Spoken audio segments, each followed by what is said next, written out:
Assalamualaikum warahmatullahi wabarakatuh. Teman-teman Tamhidi 1 kembali lagi dengan Ustazah. Nah, masih stay at home ya teman-teman ya.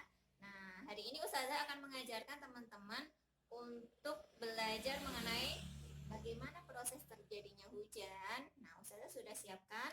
Yang pertama ada toples kaca ya, ada mangkok kaca, ada es batu, dan sendok. Selanjutnya adalah air panas ya teman-teman.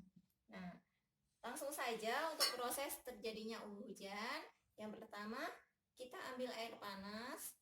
Nah, kita tuangkan ke dalam toples kaca. Teman-teman bisa minta bantuan Umi, Abi untuk menuang air panas ke dalam toples tersebut.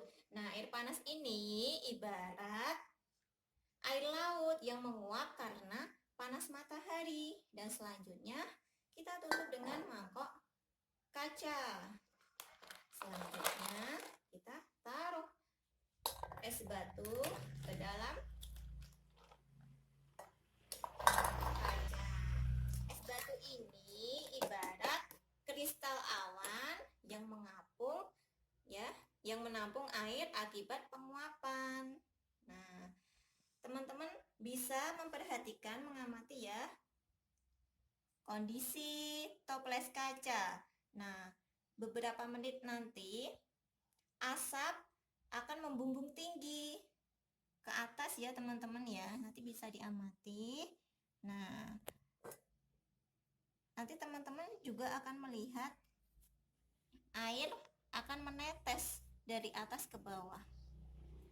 Teman-teman harus menunggu. Nah, itulah yang namanya proses terjadinya hujan. Begitu ya teman-teman ya.